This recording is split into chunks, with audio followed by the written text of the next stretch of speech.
Seger-seger rek. Rambana. Iya, Mi. Oh, Aduh duwe Mi kayak blonjo tadi wis golek rambanan. Duh, mosok ora duwe dhuwit Iya, akeh ikon mari iki. Si Allah. Apa? Sampeyan nginderin ta, Mi. Ya awal aku secara umi terpanas kadung kandang kok ati ngindim tikus. Kan tikus sing Ya gendong. Mi, nek dhuwur pianku Mi secara aku iki kan gak duwe bojo terus Terus? apa sing ngateni munggah. Kok Batang. ono badang tikus, Mi. Ku menta ya ambune Sri, Lah kula gak iya. dicupuk yo Terus deng-dengan. aku ngomong sapa Mi, mosok aku tene munggah dhewe ya apa Mi mau sok wong wedok iki lho jenenge munggah pian iki lho. Nah, saiki awake dhewe ku berdekatan omahe. Lek gak maknar yo Aiton ta. Iya antara sapa? wong loro iku. Iso-iso maknar iki. Takonono wongku sing Heeh. kan ngeracun-ngeracun. Iya. Tapi pun ro dhewe jenenge Lho. kucing di anu banyu guyang banyu.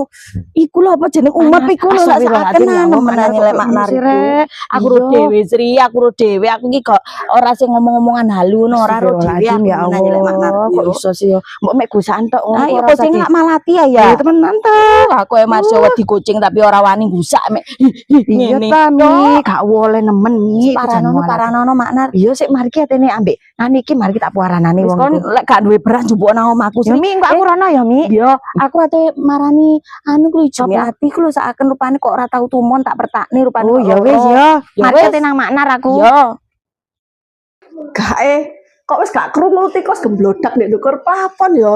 Apa sing tak enderminane muatek lek ya. Alhamdulillah ngene iki pangananku aman. Tapi lah mati ndek endi? Mosok mati ndek omah arek-arek. Buah wis aku cek gak Tak apa? ngono sampean ngindrim tikus yo. Iya. Ya Allah, Mak. Mati nek pianku sampean kuwi apa sih, Mak? Sampean iku lho kok isone? Nah lah pokok nyalano aku salahno tikus e lah kok gremet ning kono. Kok isone iku sampean iku?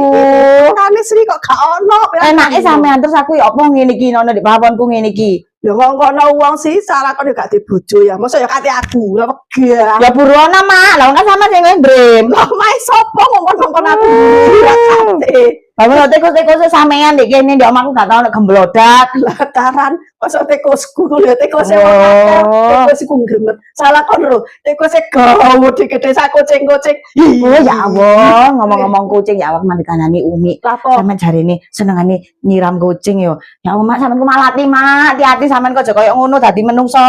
alah ora Iya, jarene Umi jarene sampe melonyo, Mak. Ya Allah, Mak, dosa sampean, Mak. Ilingo sampean iku sampean wis tuwek. Iya toh, Ilingo, wis sampe sekno. kalau cukup tikus Sekno sampean kok malati. arek kok senane arah-arahan kuapuk akan tikus kuapuk akan batang